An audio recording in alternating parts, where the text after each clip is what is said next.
guys. Welcome to the new episode of the First Responder Playbook. I'm joined today by Coach Karen Gray. Karen Gray is the founder of the Confidence Coding. She helps high level leaders rewire their beliefs and build unshakable confidence by remembering who they truly are. She teaches practical brain based strategies so your mind becomes your greatest ally instead of your biggest adversary. Karen, thanks for joining me tonight. I appreciate it, Brent. Thanks for having me. Yeah, of course. Um, so I want to talk a little bit about your journey into coaching. How did you decide you wanted to go down the coaching route? So I spent about 20 something years in financial services and serving in the banking industry, financial planning, and had an opportunity to start coaching girls that were in pageant world on their speaking abilities and loved it. That just kind of evolved into me helping them with other things.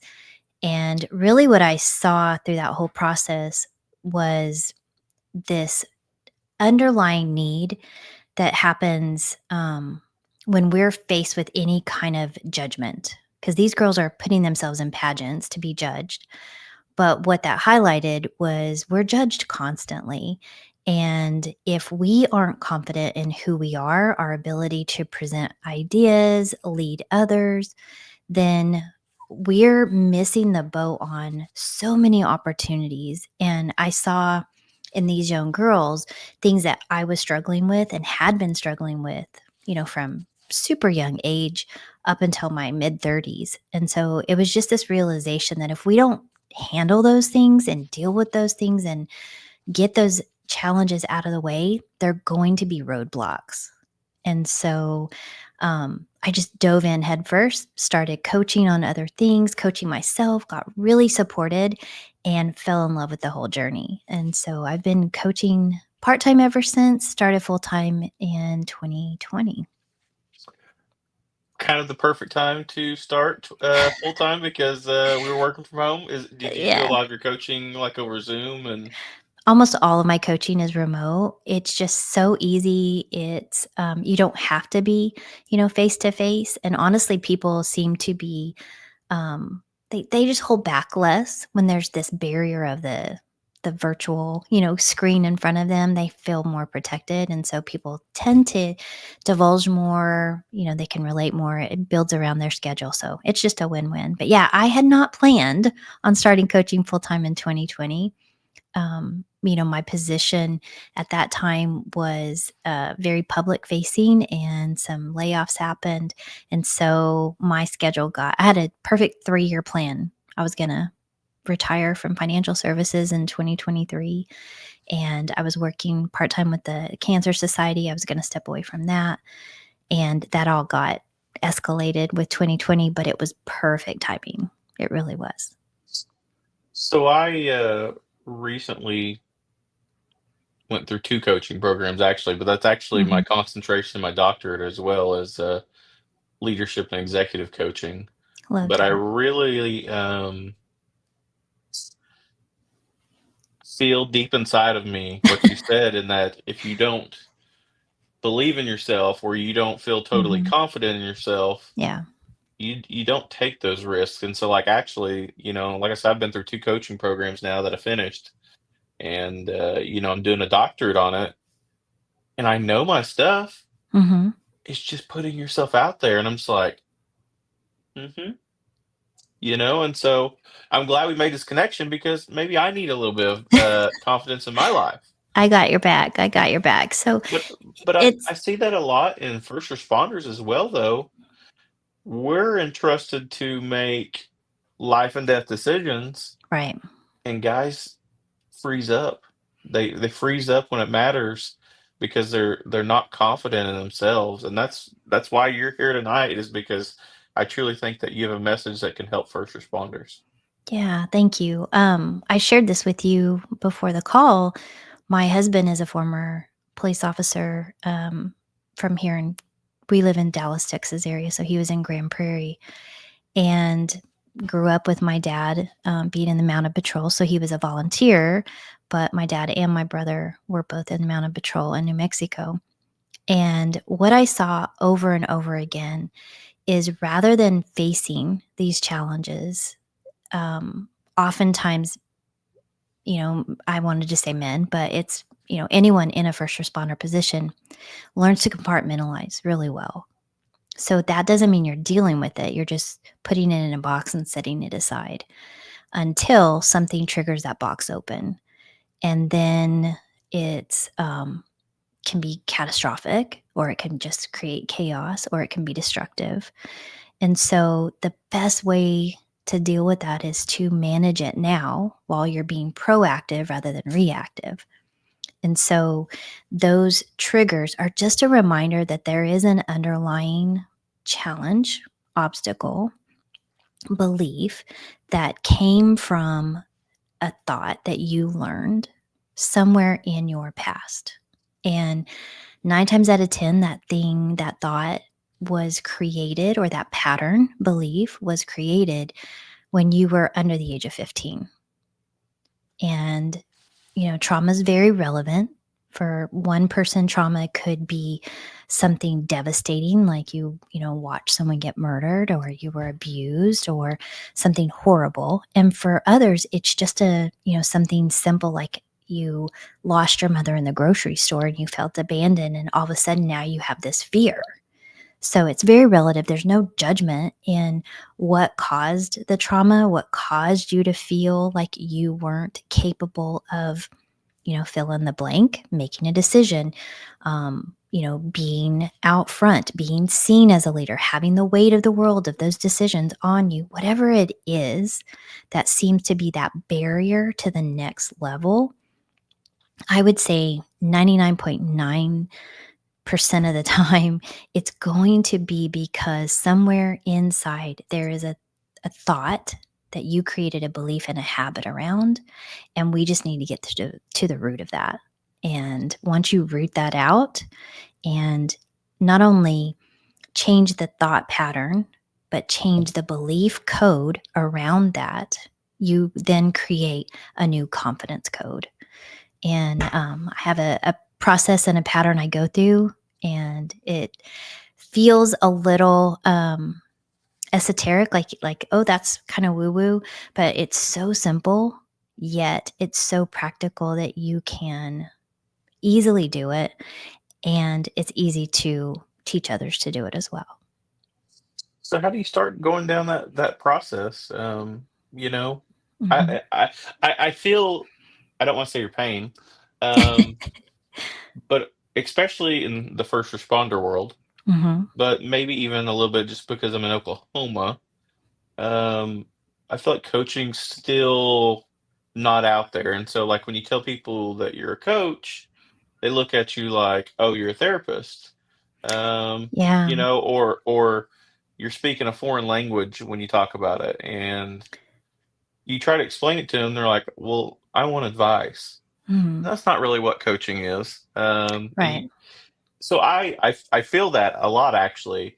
How do you get past that initial barrier, and then what are some steps to start working on your confidence? I think for many people, they associate coaching with athletics.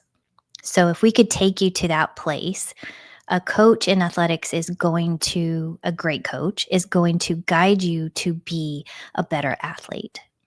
They don't actually have to do the sport. They have to know how to help you do your sport better.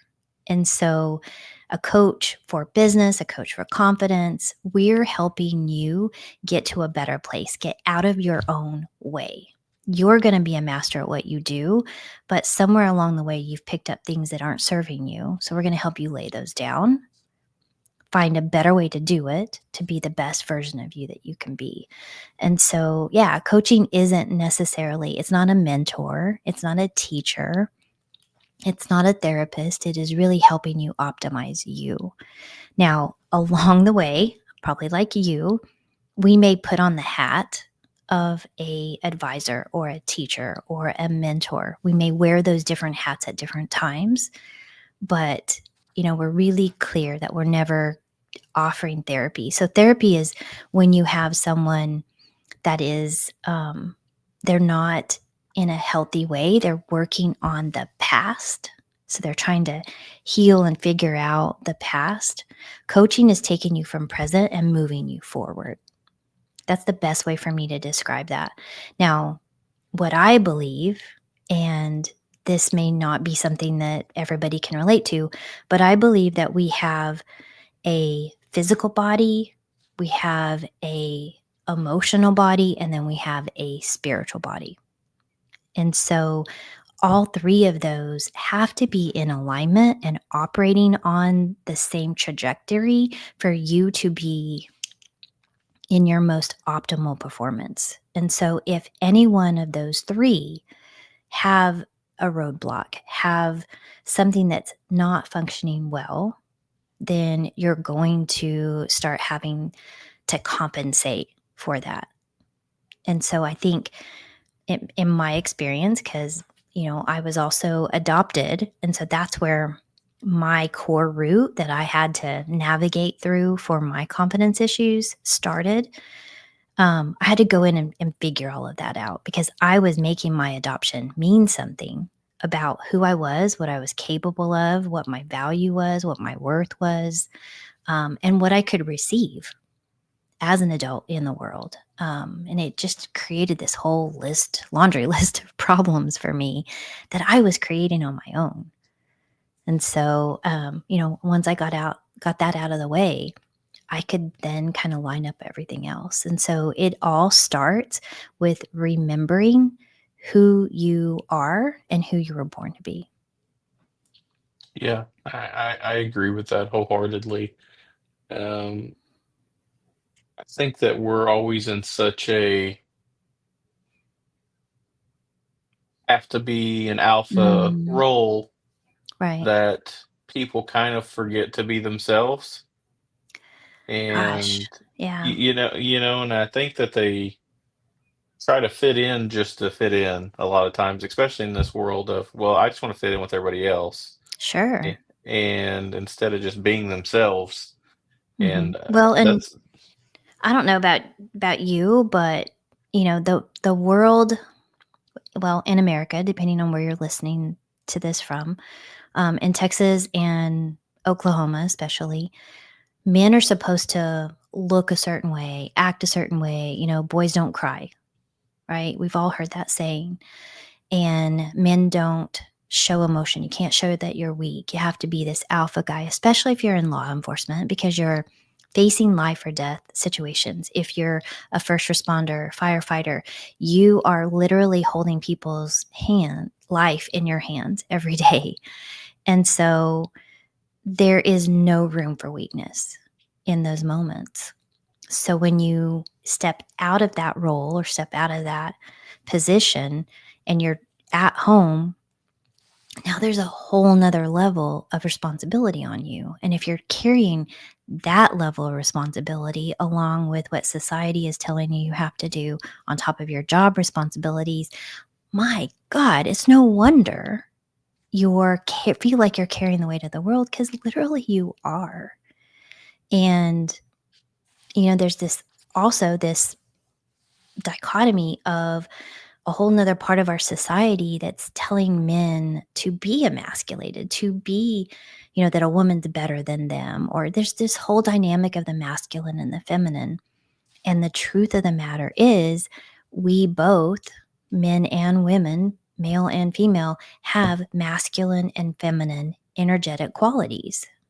Masculine is just a way of doing things, and feminine is a way of nurturing things. And so it's who we be as a human, and masculine is, what we do as a human. So it's the physical action, and then the feminine is the nurturing, loving side of us. So we each have that.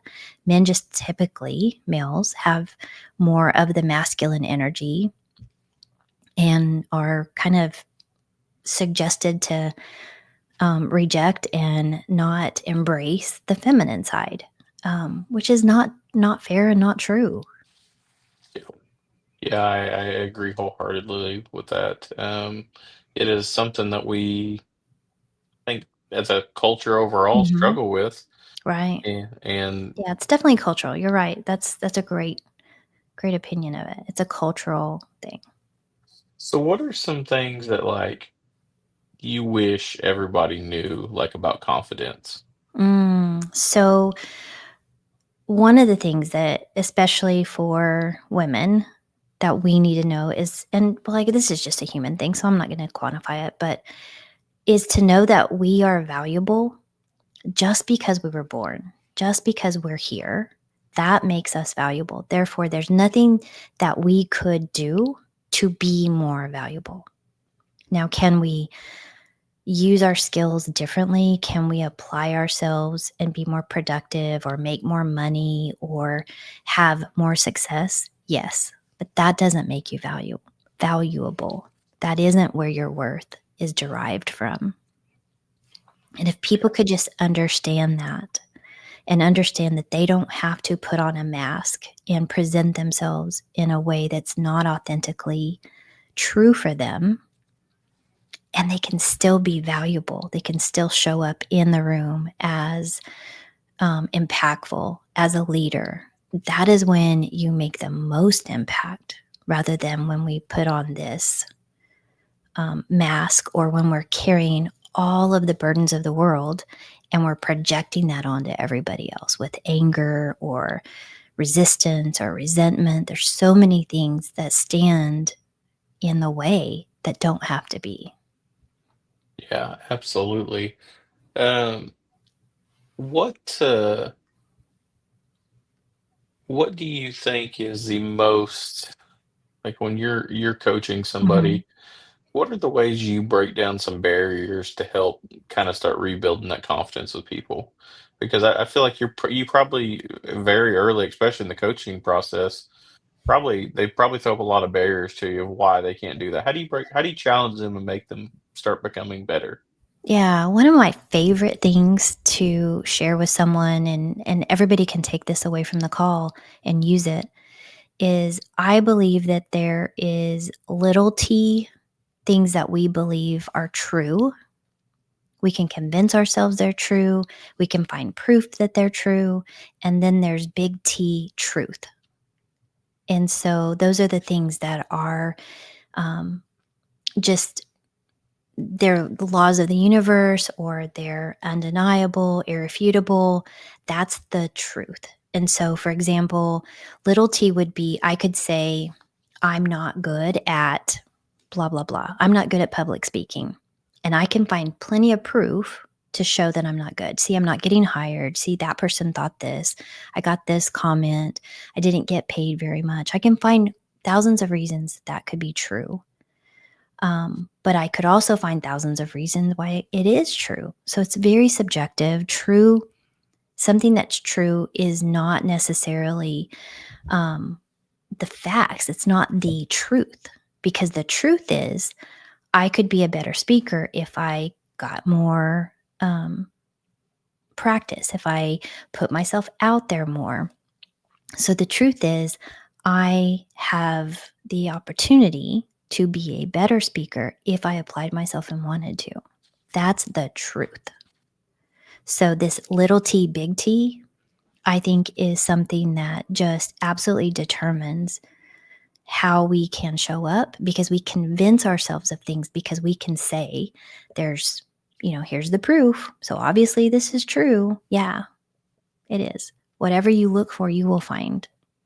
And so, if you're a leader or if you're someone that struggles with feeling confident, you can find 100 reasons to back up why you're not confident, why you're not capable, why you don't have whatever it is that you desire.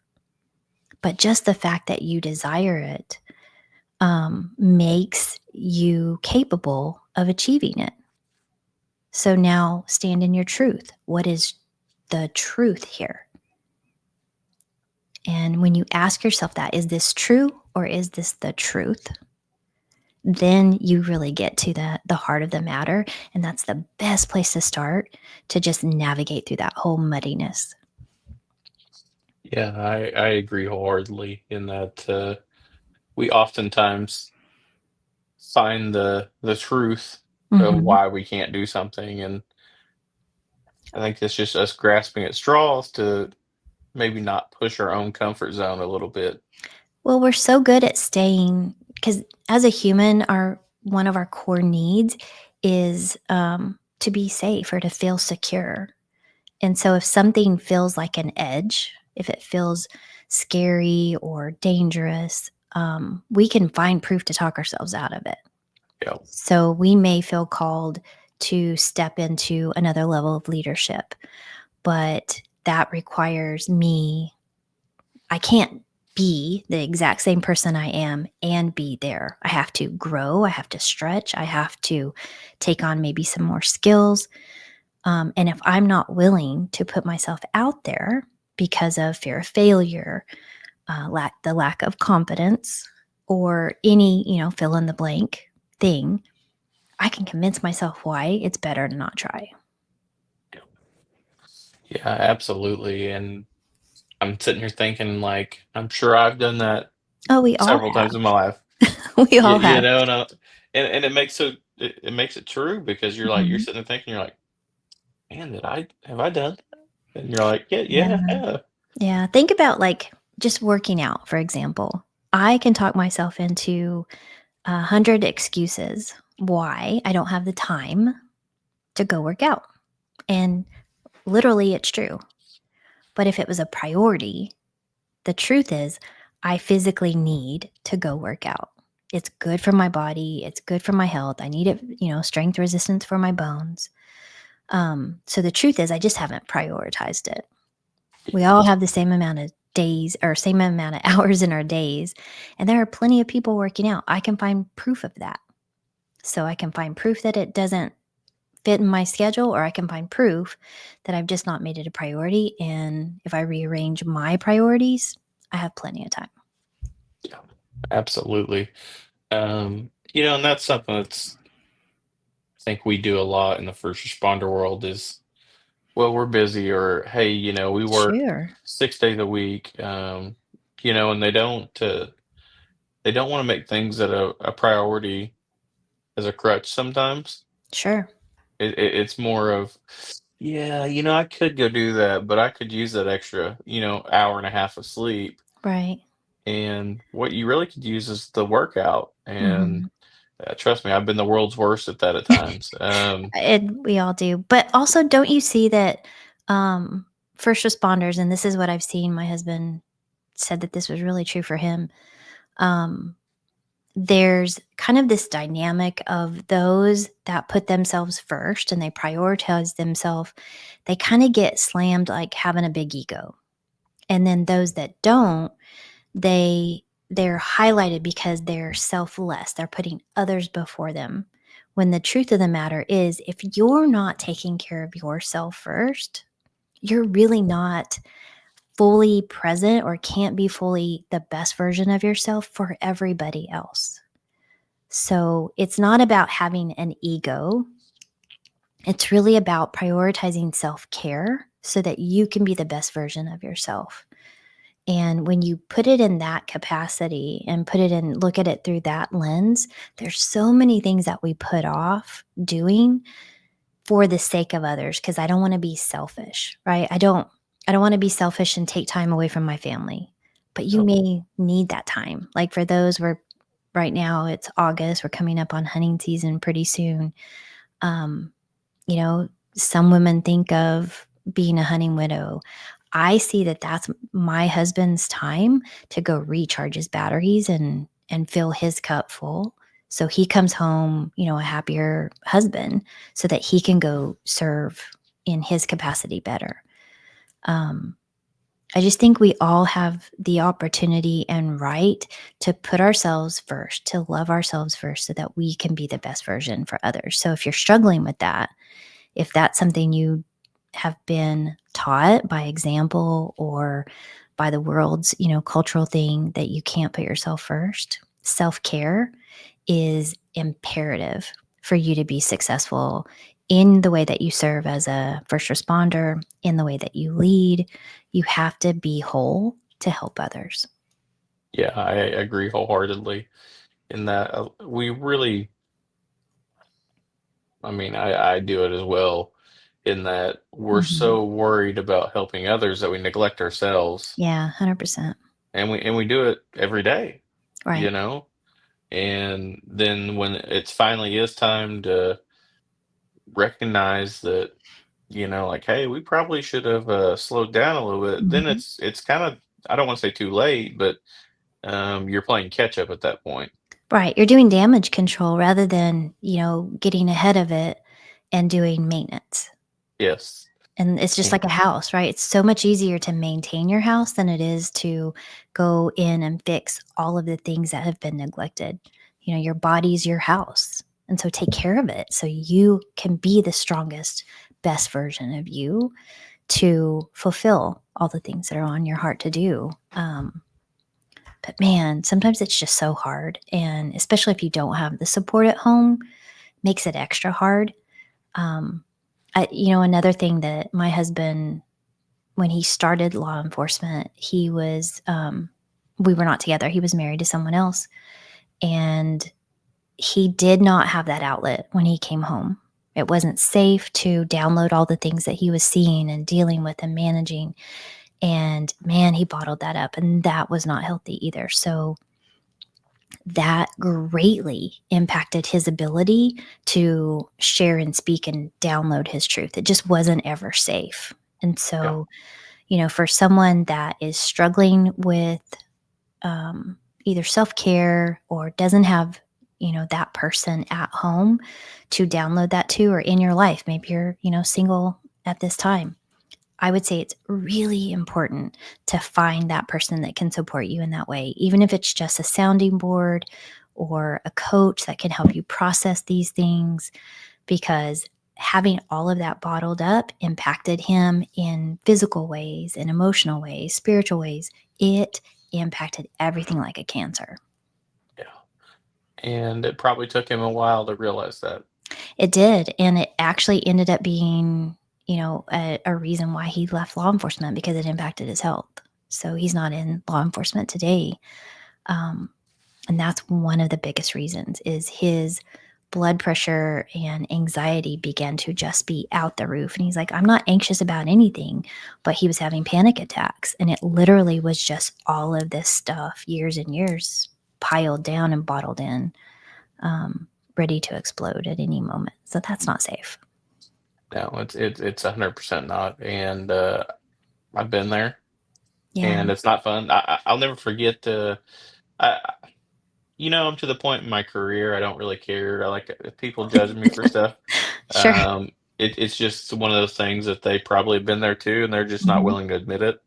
But I never forget the first time I ever had a panic attack. I thought I was having a heart attack at like 31, Yeah. and it was probably 4 or 5 years into my police career. Mhm. I'd seen a lot of crazy stuff even in that short amount of time. Yeah, But absolutely.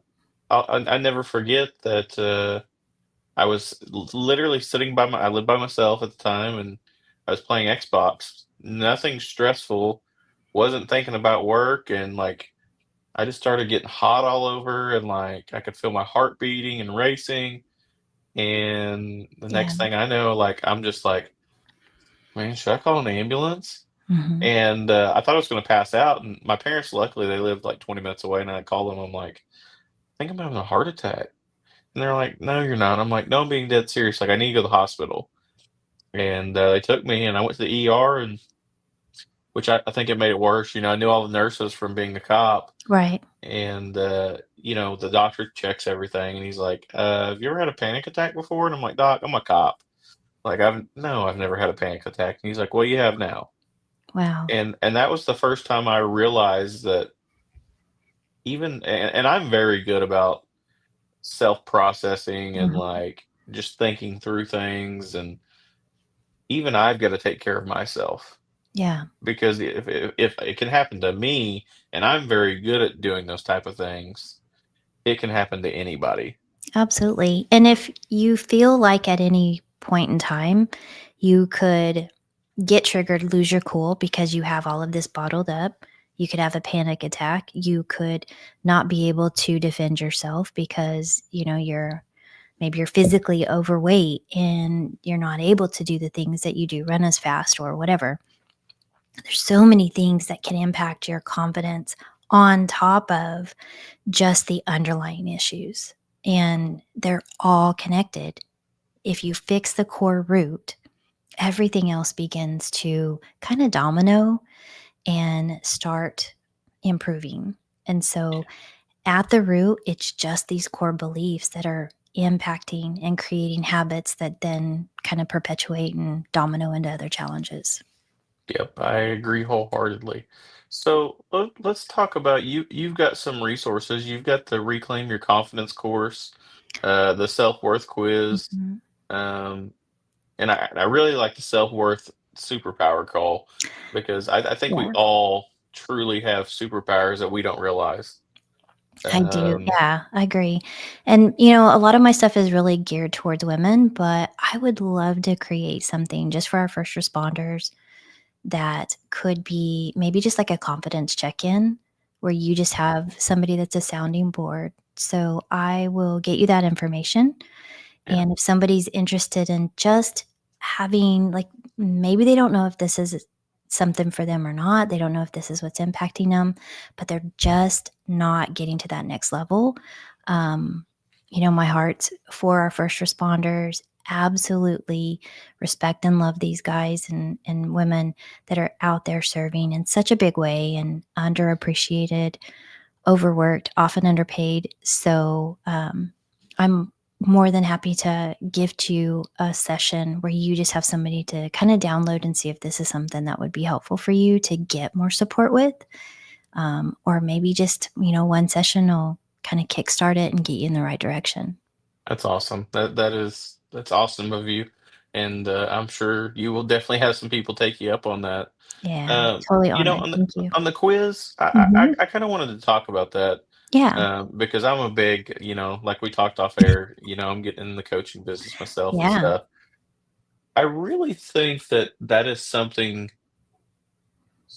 that first responders will buy into because there's a little bit of something they can see at that point, and so I was looking that over and I was like, I really like that because we often will, try to self-process, and then, you're like, "Man, I'm not seeing the results." Mhm. And then those quizzes, you're like, "Hey, look, there's some results." And it's Yeah. kind of that nudge to help you start improving yourself. And so I love that. Yeah, thank you. I think it's good also because the questions, if you slow down and really read them, they cause you to reflect. And when you Yep, start that inner reflection, you begin some conversations of revealing some things that maybe you haven't been willing to admit before. And that is the first step to really getting some answers. And so I love the quiz for that reason. And, I've tried to kind of gamify it a little and make it fun. But for someone that's, wanting to go through it, they find out, what their self confidence saboteur is and, where they are in their superpowers. And then you start thinking, okay, well, Superman has kryptonite. What's my kryptonite?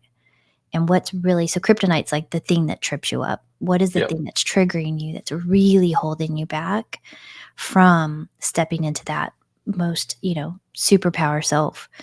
So love to give that to you guys as well. So yeah, thank you for mentioning that. Yeah, absolutely. And, you've got your own podcast.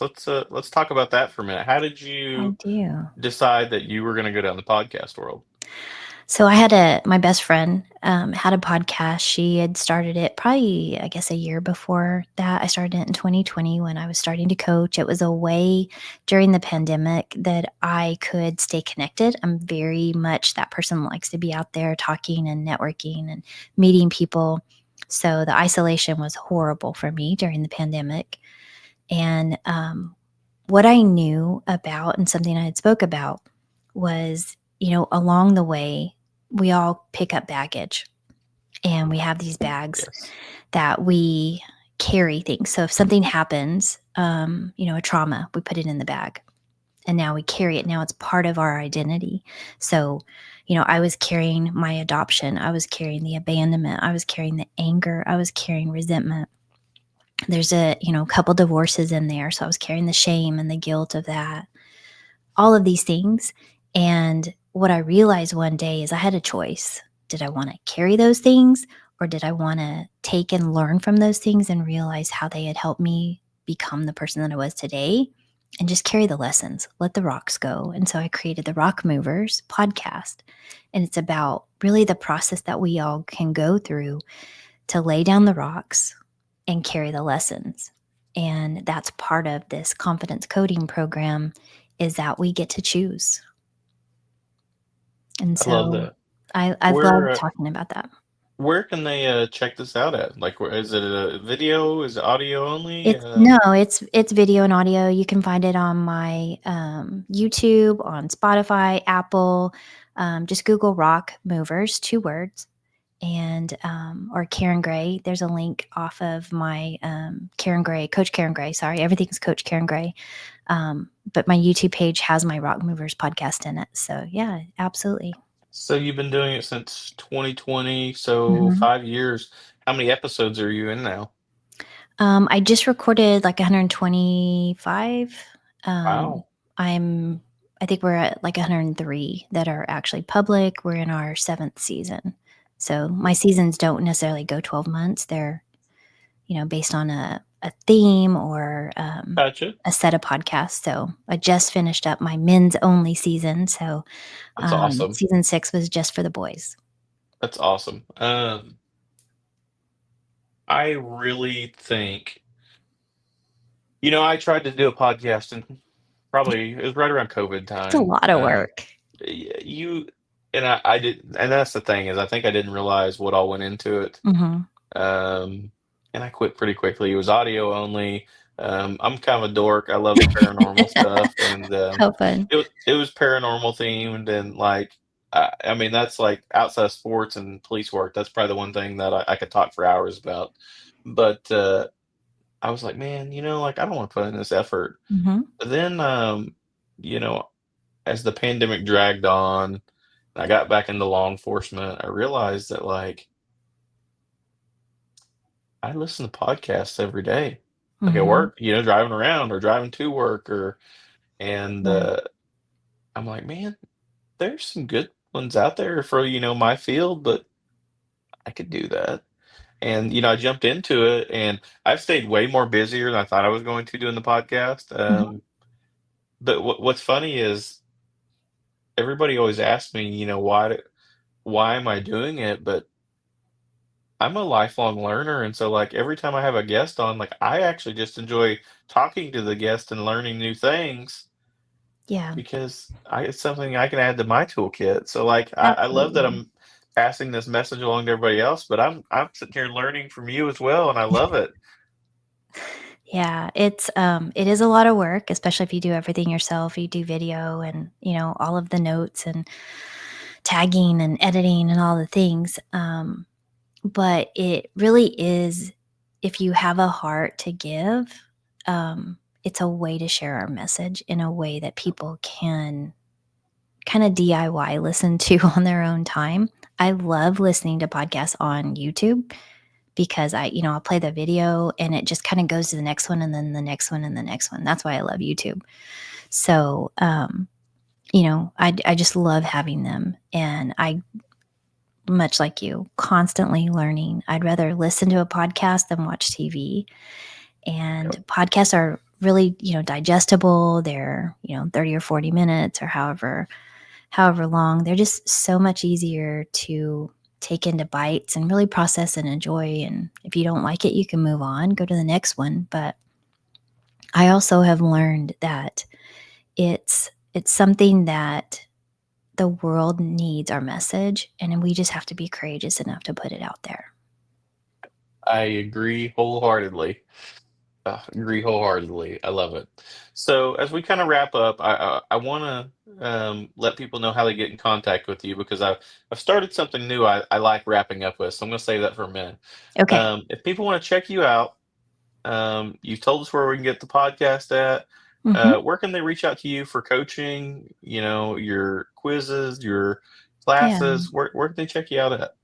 So website is coachkarengray.com. They can reach me through there. I have a bunch of freebies on there so they can go into my free tools and resources, or they can find me on LinkedIn, Instagram, or Facebook at Coach Karen Gray, and it's Gray if you're not watching and just listening. And Karen is just the traditional Karen. So you can find me anywhere. I'm on all the sites. I have a TikTok. It's not where I hang out the most. Right. Instagram and Facebook are my primary, and then I do have the professional arm over on LinkedIn as well. But just Love it. anytime. And I'm in Dallas. First call's free. So would love to support any first responder, especially if you're finding yourself struggling and you don't have a safe person to go to. Absolutely reach out to me. Shoot me a DM. Go to my website, click on, contact or more information, and I will absolutely get back to you. I love that. Thank you so much.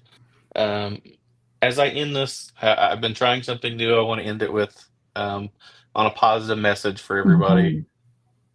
If today was your last day and you could share one wisdom of nugget with the world, Yeah. what would Karen Gray's nugget of wisdom be?